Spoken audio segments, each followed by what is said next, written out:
saya belum mengkaji akan usulul fikih gitu. Nah, kebetulan saya pulang ke rumah, kemudian saya ngewuruk gitu ya, ngewuruk. Kebetulan yang ngajinya itu ibu-ibu.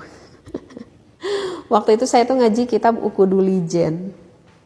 Seorang gadis ngaji kitab Ukudulijen yang ngedengerin ibu-ibu. Padahal ibu-ibu tuh lebih jago daripada saya karena saya waktu itu kan belum menikah gitu. Jadi pada waktu itu saya tuh nggak kebayang tuh berhubungan intim teh gimana gitu, nggak kebayang gitu.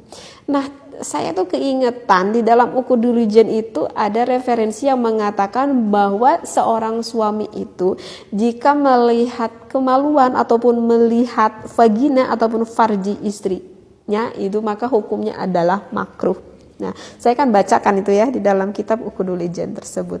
Lalu ibu-ibu yang ngaji kepada saya itu berkata, Neng tuh gak bisa kalau kita berhubungan intim ya pasti terlihat gitu oleh suaminya gitu.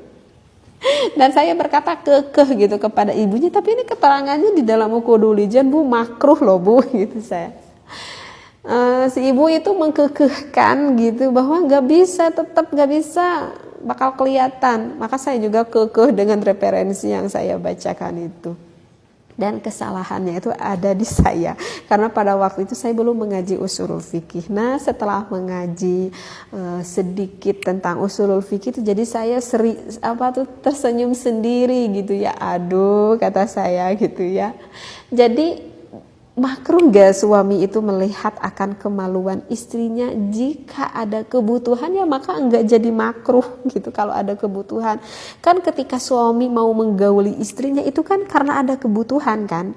Berarti kalau begitu boleh gak suaminya melihat akan kemaluan istrinya? Ya boleh, karena kan ada maksud, ada hal yang dibutuhkan. Jangankan suaminya adalah dokter juga enggak apa-apa melihat kemaluan istri kita gitu, jika memang hal itu sangat dibutuhkan untuk kesehatan, untuk keselamatan istri kita gitu. Nah, itu karena yang ngajinya belum sampai gitu ya.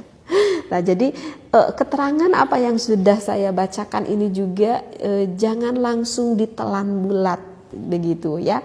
Karena kan misalkan barusan yang sudah saya bacakan itu yang dikatakan oleh ulama tersebut bahwa hanya pada malam Sabtu dan pada malam Minggu kan yang enggak baik begitu kan.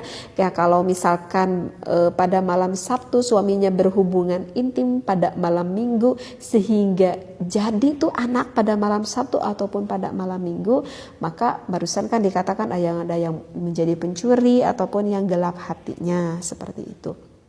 Nah, terus kemudian ada timbul pertanyaan seperti ini. Bagaimana suami saya itu kerja di luar kota dan pulangnya itu seminggu 2 kali liburnya begitu. Sehingga ada kesempatan suami saya bersenang-senang dengan saya itu hanya malam Sabtu dan malam Minggu.